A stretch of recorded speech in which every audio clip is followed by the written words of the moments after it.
할렐루야. 귀한 수요 목자 모임 이 시간을 기억하시고 또 함께 하시는 우리 귀한 목자님들, 교부장님들 주님의 이름으로 축복합니다. 우리의 삶 가운데서 또 한 주간 주님께서 인도해 주시고 보여 주시는 역사가 있는 줄로 믿습니다. 이 시간 주님의 그 은혜, 귀한 은혜, 그 감사의 그 은혜를 함께 찬양하며 영광 올리도록 하겠습니다.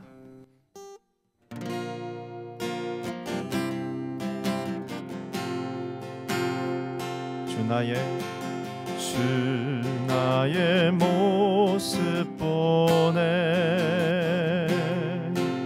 상한 나의 맘 보시네. 주 나의 눈물 안에 홀로 울던 맘 아시네. 주 나의 모습 보네, 주 나의 모습 보네, 상한 나의 맘 보시네. 주 나의 눈물 안에 홀로 울던 맘 아시네. 세상 소망 다 사라져가도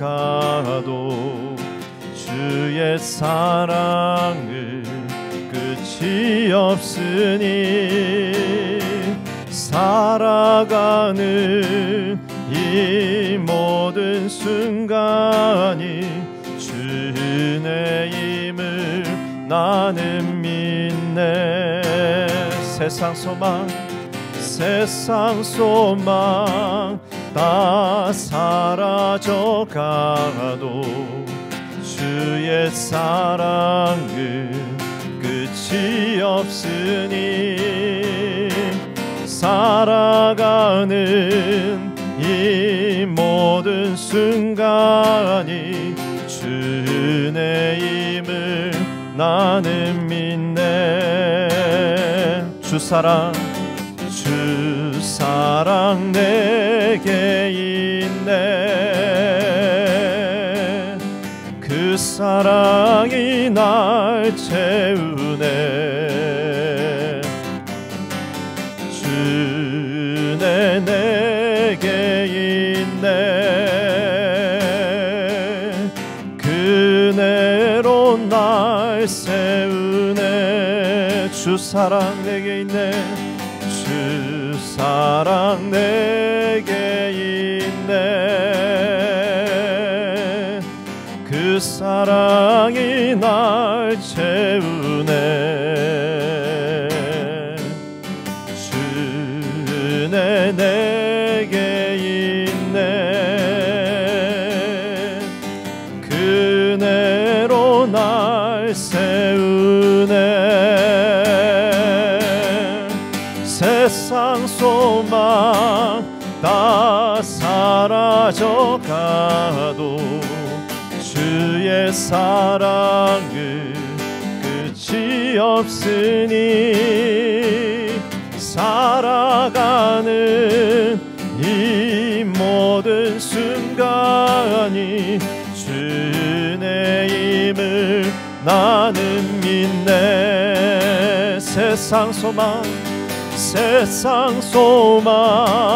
다 사라져가도 주의 사랑은 끝이 없으니, 살아가는 이 모든 순간이 주님임을 나는 믿네. 주님임을 나는 믿네. 주님임을 나는 믿네.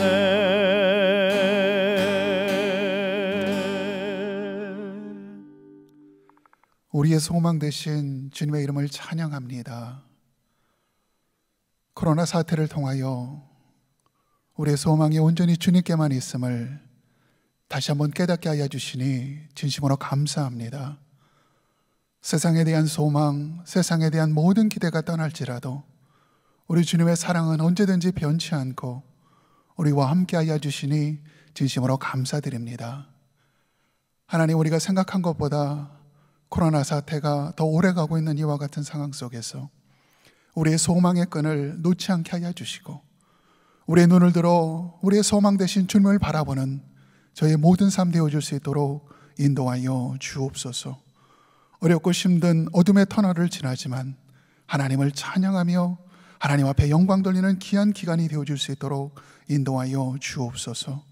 오늘 수요 목자 모임을 통하여 하나님께서 친히 임재하시고 자정하여 주시옵소서.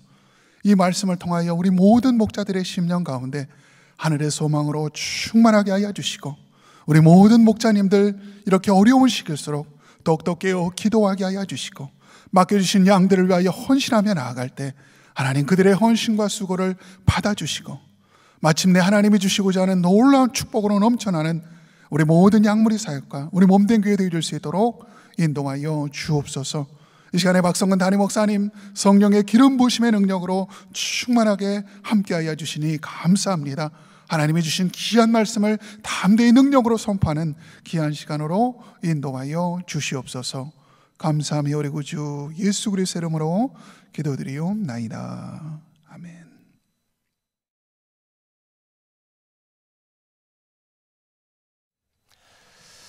할렐루야. 우리 목자님들 또 오랜만에 뵙게 돼서 감사하고 또 반갑습니다. 한 주간 잘 지내신 줄 믿습니다. 사실 목자님들의 그 수고하심 또 교우장님들의 기도와 도우심이 아니라면 이와 같은 어려운 때에 저희 교회가 어떻게 이 사역을 할 수가 있겠습니까? 여러분께서 양들을 위해 기도해 주시고 또 헌신해 주시고 늘 챙겨주신 건 너무 감사하게 생각을 합니다. 조금 더 코로나 사태가 계속될 것 같은 생각이 드는데요. 그럴지라도 끝까지 잘 감당하시고 꼭 승리하실 수 있기를 바랍니다. 오늘은 우리 고린도후서 계속해서 같이 공부합니다. 3장 12절에서 18절까지 있는 말씀, 고린도후서 3장 12절에서 18절 제가 봉독해 드리겠습니다. 우리가 이 같은 소망이 있으므로 담대히 말하노니 우리는 모세가 이스라엘 자손들에게 장차 없어질 것의 결국을 주목하지 못하게 하려고 수건을 그 얼굴에 쓴 것 같이 아니하노라. 그러나 그들의 마음이 완고하여 오늘까지도 구약을 읽을 때에 그 수건이 벗겨지지 아니하고 있으니 그 수건은 그리스도 안에서 없어질 것이라. 오늘까지 모세의 글을 읽을 때에 수건이 그 마음을 덮었도다. 그러나 언제든지 주께로 돌아가면 그 수건이 벗겨지리라. 주는 영이시니 주의 영이 계신 곳에는 자유가 있느니라. 우리가 다 수건을 벗은 얼굴로 거울을 보는 것 같이 주의 영광을 보매 그와 같은 형상으로 변화하여 영광에서 영광에 이르니 곧 주의 영으로 말미암음이니라. 아멘. 마음의 베일을 벗으라, 이런 제목으로 말씀을 준비하려고 합니다. 이 베일이라고 하는 것은 얼굴이나 머리를 가리는 천을 말하죠. 고대 사회에도 그랬고 지금도 중동 지역 가게 되면 얼굴을 가리는 그 천을 덮고 지나가는 사람들을 많이 볼 수가 있습니다. 근데 만약 우리 마음에 이와 같은 베일이 덮여 있다면 어떻게 되겠습니까? 우리 마음을 통해 진짜 보아야 될 것을 보지 못하는 그런 현상이 일어나게 될 것입니다. 흔히 그런 말을 합니다. 나는 객관적인 사람이기 때문에 모든 것을 있는 그대로 본다, 그렇게 말씀하는 분이 계시지만 실제로 이것이 가능할까요? 가능하지 않습니다. 누구의 마음속에나 먼저 새겨진 생각이나 선입관이 각인되어 있기 때문에 그렇습니다. 이와 같은 마음속에 이미 새겨진 마음의 벽들, 또 고정관념의 틀이 있으면은 그것을 통해서 사물도 보고 사건도 보게 되는 것입니다. 예를 들어서 뺑아리 한 마리가 물 한 모금 마시는 모습을 보면서도 사람에 따라서 평가가 다르지 않습니까? 어떤 사람은 참 예쁘다 그렇게 평가합니다. 뺑아리가 물을 마시는 게 참 귀엽고 예쁘지 않습니까? 어떤 사람은 애처롭다 그렇게 보기도 합니다. 먹고 살려니 저렇게 힘을 들여야 되는구나. 그래서 목을 들어서 물을 삼키는 그 모습 보면서 애처롭게 느끼는 사람도 있겠죠. 어떤 사람은 저게 그냥 하는 게 아니라 감사기도 하는 거다. 하늘을 바라보며 감사하는 것이다. 그렇게 신앙적으로 해석하기도 합니다.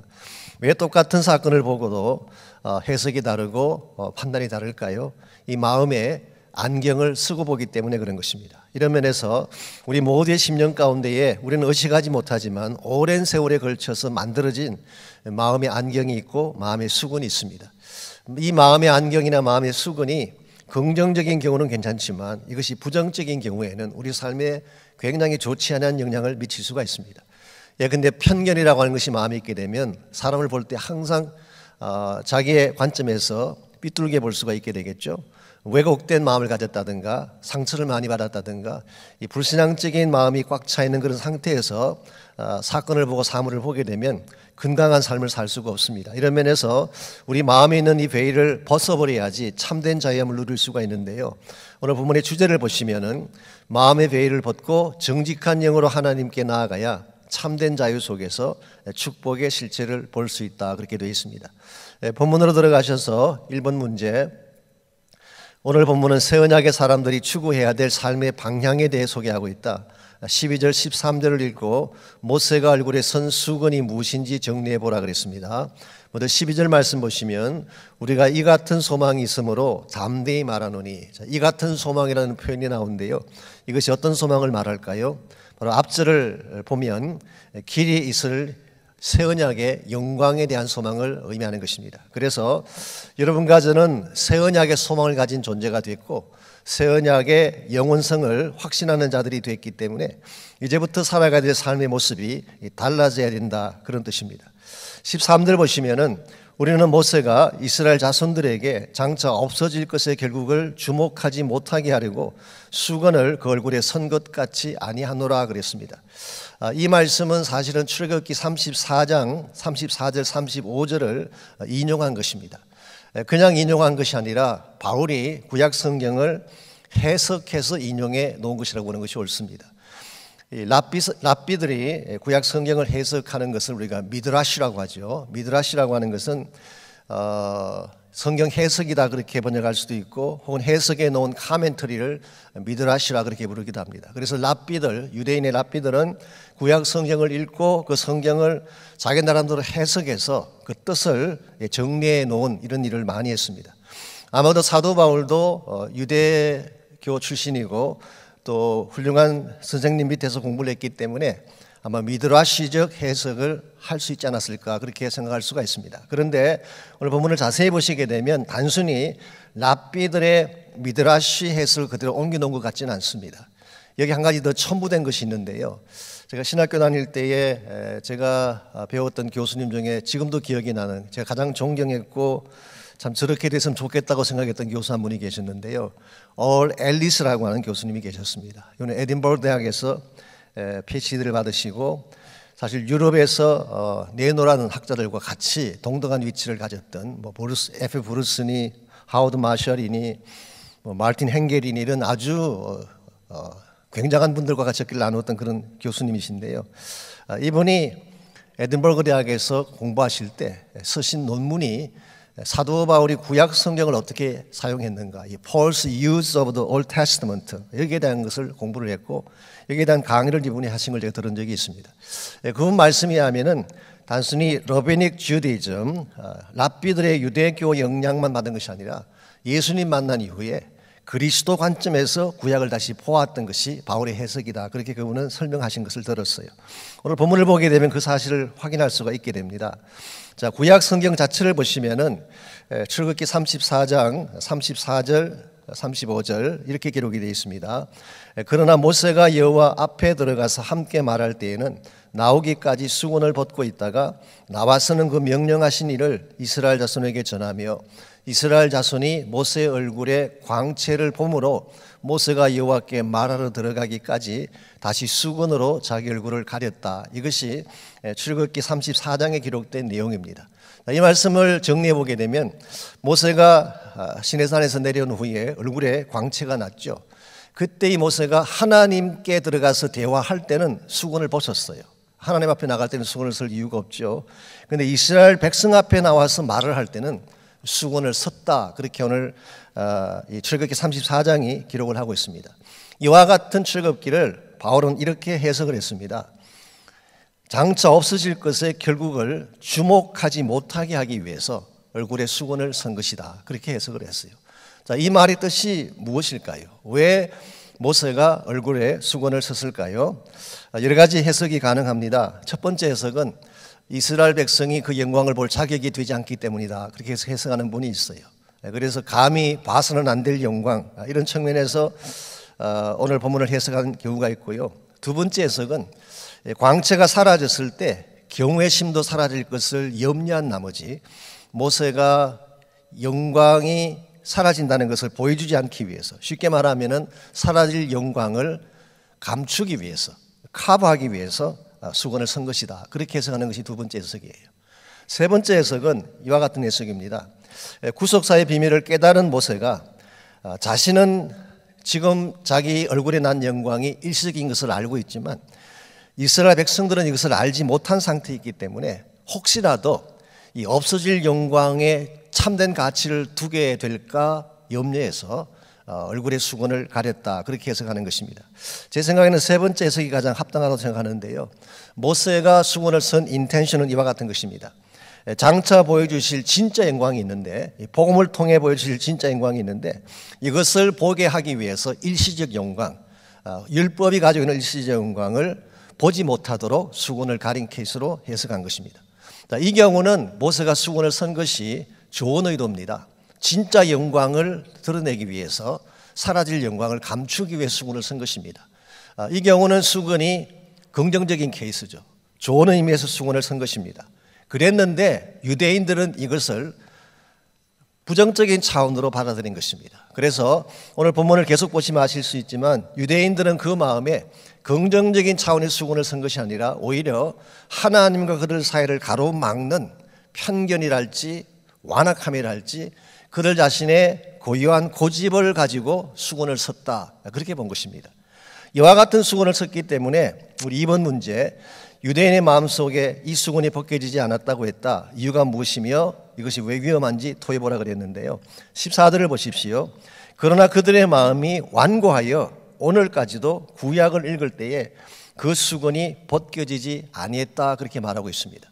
자, 모세가 썼던 수건은 좋은 차원에서의 수건을 쓴 케이스인데 그 후손인 이스라엘 백성들 혹은 예수님 당시나 바울 당시 때 유대인들은 하나님과의 관계를 가로막는 수건을 그들이 쓴 것입니다.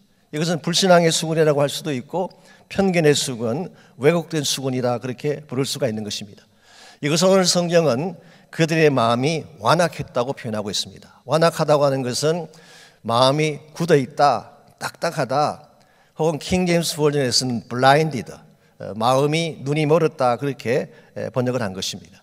이와 같이 삐뚤어진 마음, 단단해진 마음 혹은 정확하게 앞을 보지 못하는 블라인디드 되어진 마음을 가지고 구약을 읽게 되면 구약을 제대로 읽을까요? 못 읽을까요? 여기서 말하는 구약이라고 하는 것은 여러분이 아시는 39권의 구약 성경 전체를 의미하는 것은 아닙니다. 15절에서는 모세글이라고 바꿔 적었잖아요. 그러므로 이것은 구약이라고 번역을 했지만 사실은 옛 언약이라는 뜻입니다. Old Covenant. 그래서 디아테케이라는 헬라 말이 카비넌트란 뜻이죠. 그래서 이것은 사실 더 문맥에 맞도록 번역을 하자면 구약이라기보다는 옛 언약이라고 번역하면 훨씬 더 정확했을 텐데 어쨌든 구약이라고 번역을 했습니다. 여러분이 알고 계시는 구약 성경 39권을 얘기할 때는 Old Testament예요. 이 Testamentum이라는 이 라틴 말은 사실은 약속이라는 뜻이 아니라 will, 유언이라는 뜻입니다.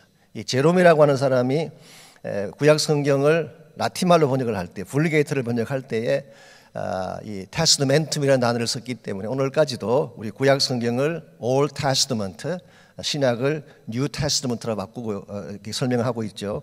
오늘 본문에 나오는 구약은 사실은 이런 의미에서 구약 성경 전체를 말하는 것이 아니라 모세가 쓴 글을 말하는 것입니다.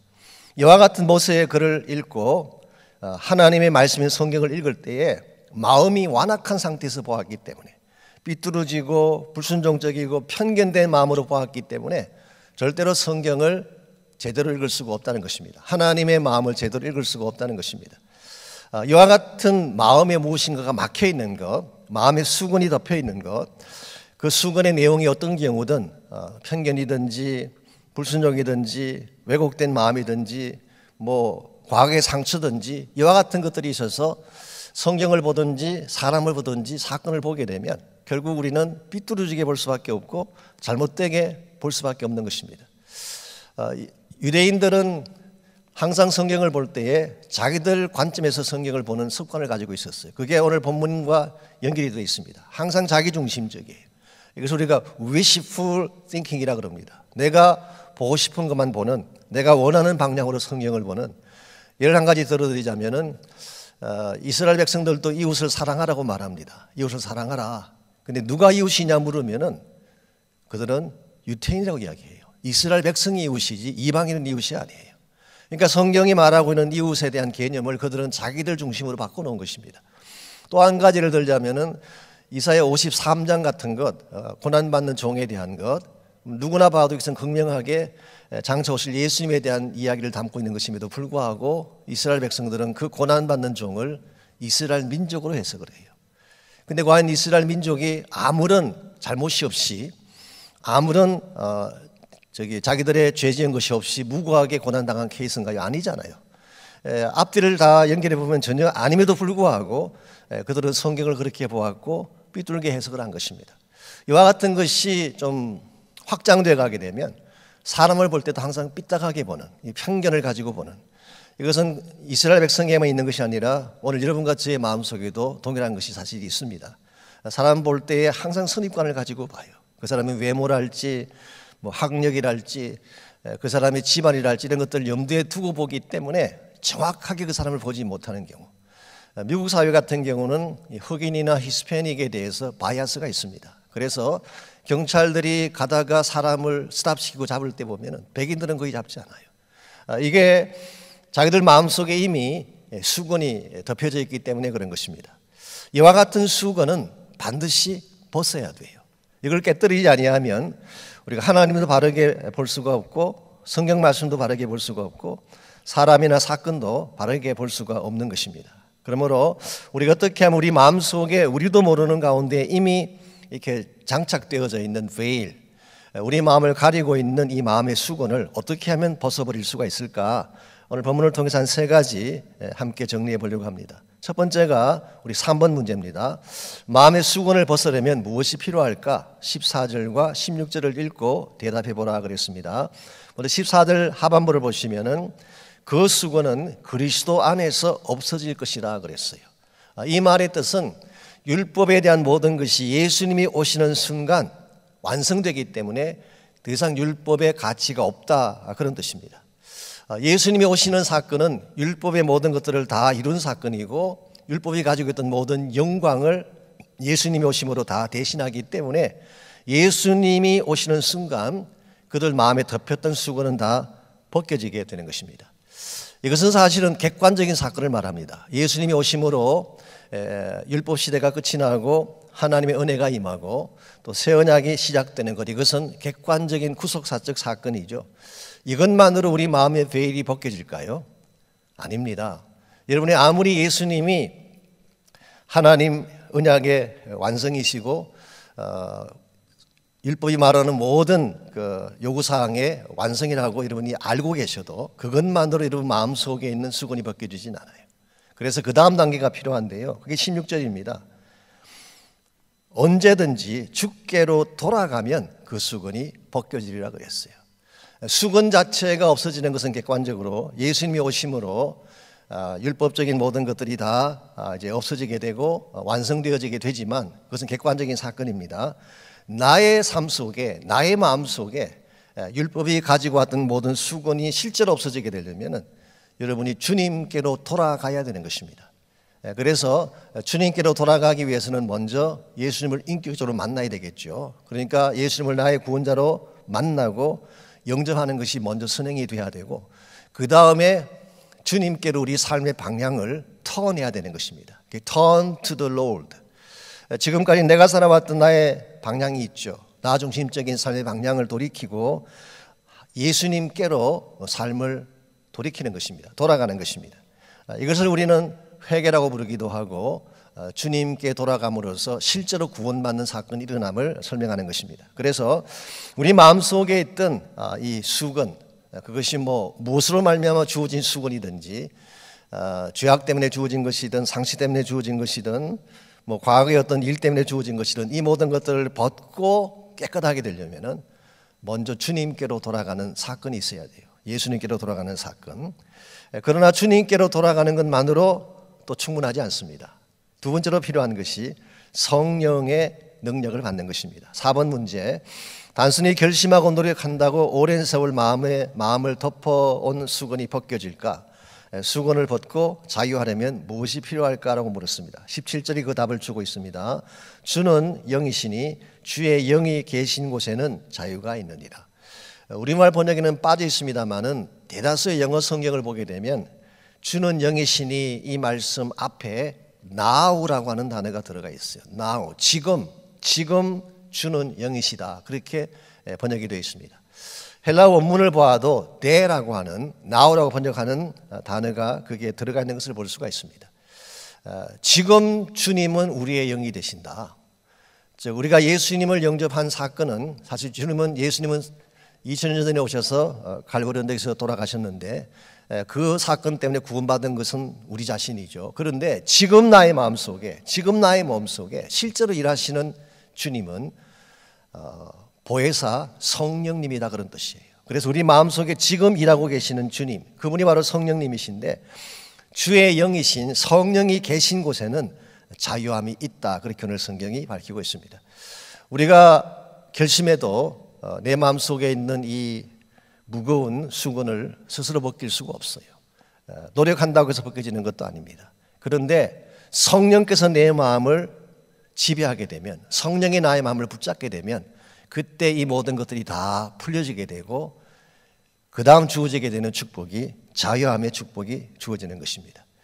그래서 우리 마음속에 있는 마음의 벽들, 또 마음의 장벽들, 내가 원치 아니했던 마음에 덮여있는 이 모든 것들을 깨끗하게 처리하고 자유하기를 원하신다면 성령의 능력을 받고 성령의 파워를 소유해야 되는 것입니다. 한 가지 흥미로운 사실이 있습니다. 여러분, 자유라고 하는 것이 아무도 나를 구속하지 않는 것이 자유라는 생각을 많이 하죠. 그런데 실제는 그렇지 않습니다. 여러분의 마음은 아무도 구속하지 않는 중립적인 상태에 있을 수가 없어요. 죄가 여러분의 마음을 다스리고 있지 않으면 다른 무엇인가가 다스리고 있는 것입니다. 혹은 다른 무엇이 다스리고 있지 않으면 또 무엇인가가 여러분을 다스리고 있는 거예요. 그러므로 정말 우리가 자유하려면은 참된 능력의 원천에 붙들려야지 그 외 나머지 모든 것으로부터 자유하게 되는 것입니다. 그래서 성령에 붙잡히는 것이 참된 자유예요. 진리의 말씀에 붙잡히는 것이 참된 자유를 얻는 길입니다. 은혜에 붙잡힐 때 참된 자유가 일어나게 되는, 이런 면에서 진정한 의미에서 자유라고 하는 것은 하나님의 능력에 사로잡히게 될 때, 그때 우리는 다른 모든 하나님 외에 다른 모든 악한 것으로부터 프리하게 되는 축복, 이것이 우리 마음의 수건을 벗을 수 있는 두 번째 비결입니다. 세 번째 비결이 5번 문제입니다. 우리가 추구하는 삶의 방향은 무엇일까? 크리스찬 삶의 궁극적인 목표에 대해서 말해보라 그랬습니다. 우리 마음에 있는 이 오랜 세월 동안 쌓여왔던 이 마음의 수건을 벗어내려면 하루아침에 이것이 다 벗겨지지 않습니다. 일평생이 걸려요. 계속적인 과정이 필요한데요. 그 과정이 우리 18절에 나와 있습니다. 18절, 우리가 다 수건을 벗은 얼굴로 거울을 보는 것 같이 주의 영광을 보며 그와 같은 형상으로 변화하여 영광에서 영광에 이르니 곧 주의 영으로 말미암음이니라. 오늘 18절 말씀은 성령으로 말미암아 우리가 영광에서 영광으로 계속 변화되어져 가는 것, 이걸 우리가 성화라고 이야기합니다. 성화. 근데 성화의 마지막 궁극적인 고울이 뭐냐고 하면은 주님과 같은 형상으로 변화받는 것입니다. 이 주님과 같은 형상으로 변화받는 것을 영화라고 부르죠. 글로리피케이션. 그래서 우리 마음에 진짜 간절하게 원하는 소원, 영적인 목표는 언젠가는 성령 안에서 주님의 영광을 직접 보는 것입니다. 그리고 우리 자신이 예수님과 같은 형상으로 변화되어져서 하나님과 같은 형상을 닮아서 거룩하고 영광된 모습으로 변화되는 것, 이것이 우리 크리스찬들이 추구해야 될 삶의 고리고, 이와 같은 고리 확실할 때 여러분들은 끊임없이 성장하고 변화되어져서 마침내 마음의 수건을 벗고 참 그리스도인답게 자유롭게 영광스럽게 살 수 있게 되는 것입니다. 그래서 6번 문제, 마음에 덮인 것을 벗지 아니하면 진짜를 볼 수가 없다. 마음의 베일을 벗으려면 어떻게 해야 될까? 첫 번째는 방향의 전환이죠. 턴하셔야 됩니다. 예수님을 인격적으로 만나고 그분에게 나의 삶을 드리는, 나를 내려놓고 그분이 나의 모든 것들을 다스리게 하는 이 턴이죠. 두 번째로 내 마음에 있는 모든 무거운 짐들과 얽매인 사슬들, 또 마음의 수건들을 다 벗겨낼 수 있는 능력인 성령의 능력을 받는 것. 세 번째로 우리 마음의 영적인 목표가 분명해야 됩니다. 예수님을 닮기 위한 목표죠. 영적으로 계속 성장하기 위한 거룩함의 목표죠. 이와 같은 것들이 분명할 때에 우리 마음에 덮여있던 수건을 벗고 참 새 언약의 사람답게 살아갈 수가 있다, 그런 뜻입니다. 오늘 주일날 제가 이와 같은 내용으로 하나님 말씀 준비하려고 합니다. 우리 적용과 나눈 부분을 보시면은 1번 문제, 당신은 사건이나 사람을 있는 그대로 보는 편인가 아니면 편견을 갖고 보는가 그랬어요. 뭐 두말할 필요 없이 편견을 갖고 봅니다. 여러분들은 어떠한 안목에서 사람을 보는지 한번 확인해 보시기를 바랍니다. 보편적으로는 어릴 때 우리가 자랐던 환경이 영향을 끼칠 때가 있고, 부모님들에게서 받았던 영향도 사람을 보는데 영향을 끼칠 수가 있습니다. 그래서 여러분께서 한번 여러분 자신을 잘 돌아보면서 나는 사람을 있는 그대로 보지 못하는데 왜 이와 같은 편견을 갖기도 했는지 한번 잘 생각해 보시기 바랍니다. 2번 문제, 당신의 마음에는 어떤 베일이 덮여 있을까? 이것 때문에 관계성의 어려움을 겪거나 마음의 고통을 당한 경험이 있는지 나눠보라 그랬습니다. 마음의 베일 중에는 아까 소개해드린 것처럼 긍정적인 수건도 있습니다. 긍정적인 수건이라고 하는 것은 사랑의 수건을 말하죠. 은혜의 수건. 나의 마음이 사랑으로 덮여 있고 은혜와 진리로 덮여 있다고 한다면은 아마도 사람을 대하고 사물을 볼 때에 굉장히 아름답게 보고 아름답게 대할 수가 있을 것입니다. 그 반면에 부정적인 수건이 내 마음을 덮고 있다면, 불신하는 마음, 상처의 마음, 열등의식, 혹은 편견되고 삐뚤어진 마음, 이 삐뚤어진 마음을 가진 사람은 뭘 봐도 항상 삐뚤게 봐요. 하나님이 아무리 좋은 것을 주셔도 감사하지 못하고 기뻐하지 못해요. 삐뚤게 보기 때문에. 심지어 불신앙적인 베일이 마음이 있는 사람은요, 하나님이 어떤 기적을 베풀어 주셔도 그걸 받아들이지 못합니다. 믿지를 못해요. 그래서 우리 마음속에 혹시 이와 같은 것들이 없는지를 좀 살펴보고, 이 부정적인 수건이 있는 경우에는 관계성에 어려움을 겪을 수밖에 없습니다. 여러분께서 한번 다시 여러분 마음속에 어떠한 베일이 있는지를 점검하고 나누시면 좋겠습니다. 3번 문제, 마음의 수건을 벗으려면 주께로 돌아가야 한다. 이 말이 실제적으로 의미하는 바가 무엇인지 말해보라 그랬습니다. 이미 설명드린 것처럼 1차적으로는 예수님을 인격적으로 만나는 것을 말합니다. 단순히 교리에 대해서 알고 예수님의 십자가로 모든 율법을 완성시켰다, 이걸 아는 것만으로 충분하지 않습니다. 그 예수님이 나의 주님이 되셔야 돼요. 인격적으로 내가 예수님을 만나야 됩니다. 그러고 나서 내 삶을 나 중심에서 그리스도 중심으로 턴하셔야 돼요. 턴하셔야 돼요. 그래서 실제 내 삶의 주인이 내가 아니라 주님이 되셔야지 변화들이 날 수가 있고 내 마음에 있는 수건도 벗겨지게 되는 것입니다. 4번, 당신의 마음은 자유한가? 참된 자유란 어떤 것을 말할까? 참 자유를 누리는 비결에 대해서 나누어 보라 그랬습니다.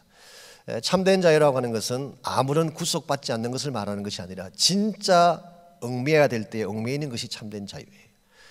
여러분 잘 아시는 탕자의 그 비유 보게 되면 이 둘째 아들이 아버지 품을 떠나는 것을 자유라고 생각했어요. 아버지의 그 슬하에서 떠나가는 것.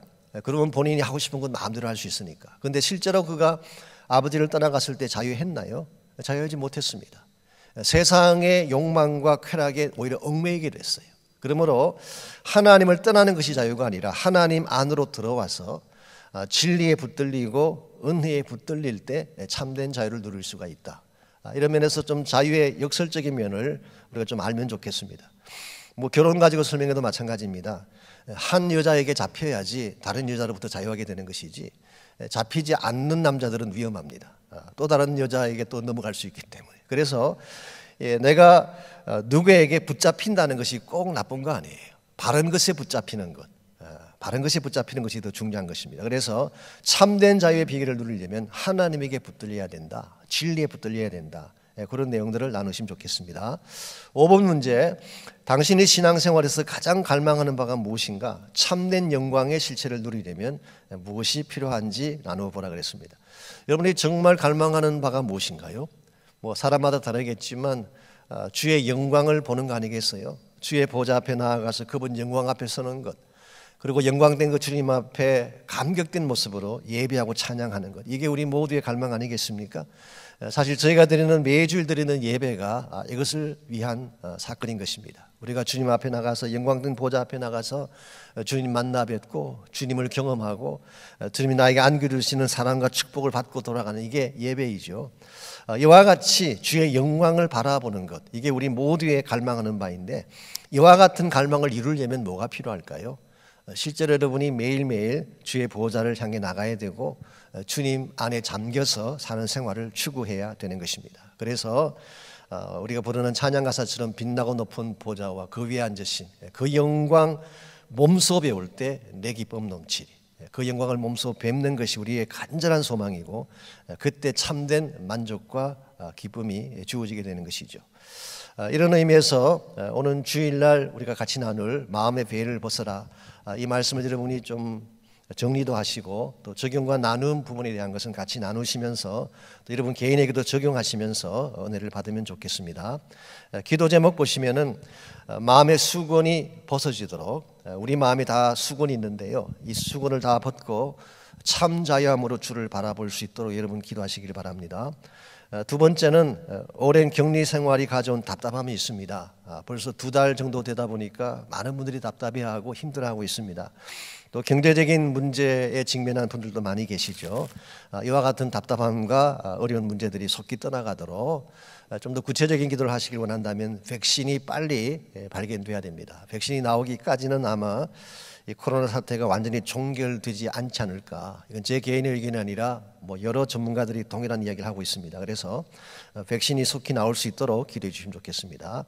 마지막으로 예배의 부흥과 선교와 복음의 부흥을 위해서 계속, 우리가 지금 몸은 막혀 있고 닫혀 있는 가운데 있지만 복음까지 멈출 수는 없습니다. 그래서 계속 기도하실 때마다 선교 현장에 있는 선교사님들을 위해 기도해 주시고, 또 저희 교회가 계획하고 기대해 왔던 선교의 창들이 열려지고 계속 진행되어질 수 있도록 기도해 주시기를 바랍니다.